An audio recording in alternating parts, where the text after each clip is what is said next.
आज का पहला पाठ राजाओं का पहला ग्रंथ अध्याय 19 पद संख्या 9, 11 से 16। पर्वत पर प्रभु के सामने उपस्थित हो जाओ। इलियस पर्वत होरेब के पास पहुंचा और एक गुफा के अंदर चलकर वहां रात बिताई। प्रभु ने उससे कहा, निकल आओ और पर्वत पर प्रभु के सामने उपस्थित हो जाओ। तब प्रभु उसके सामने से होकर आगे बढ़ा। प्रभु के आगे आगे एक प्रचंड आंधी चली, पहाड़ फट गए और चट्टानें टूट गईं, किंतु प्रभु आंधी में नहीं था। आंधी के बाद भूकंप हुआ, किंतु प्रभु भूकंप में नहीं था। भूकंप के बाद अग्नि दिखाई पड़ी, किंतु प्रभु अग्नि में नहीं था। अग्नि के बाद मंद समीर की सरसराहट सुनाई पड़ी।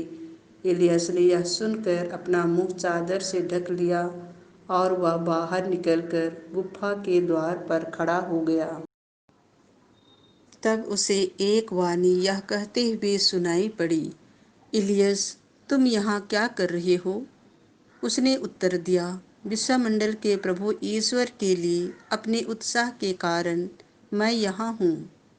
इस्राएली लोगों ने तेरा विधान त्याग दिया, तेरी वेदियों को नष्ट कर डाला और तेरे नबियों को तलवार के घाट उतारा। मैं ही बच गया हूँ और वे मुझे भी मार डालना चाहते हैं। प्रभु ने कहा, जाओ, जिस रास्ते से आई हो उसी से दमिश्क की मरुभूमि लौट जाओ। वहां पहुंचकर इज़राइल का आराम के राजा के रूप में और तिमसी के पुत्र येहू का इस्राएल के राजा के रूप में अभिषेक करो।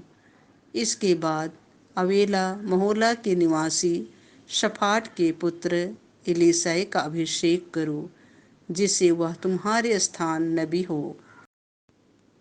संत मत्ती के अनुसार पवित्र सुसमाचार अध्याय 5 पद संख्या 27 से 32।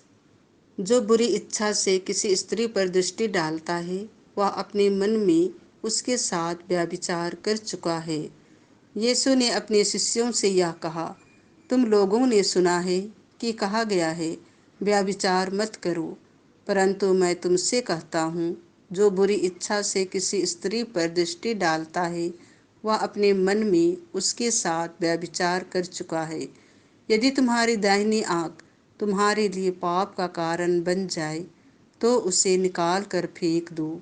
अच्छा यही है कि तुम्हारे अंगों में से एक नष्ट हो जाए, किंतु तुम्हारा सारा शरीर नरक में ना डाला जाए।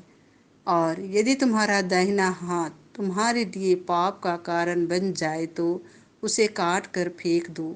अच्छा यही है कि तुम्हारे अंगों में से एक नष्ट हो जाए, किंतु तुम्हारा सारा शरीर नरक में ना जाए। यह भी कहा गया है, जो कोई अपनी पत्नी को त्यागे वह उसे त्याग पत्र दे। परंतु मैं तुमसे कहता हूँ, व्यभिचार को छोड़ किसी अन्य कारण से जो अपनी पत्नी को त्याग देता है वह उसे व्यभिचार कराता है, और जो त्यागी हुई स्त्री से विवाह करता है वह व्यभिचार करता है।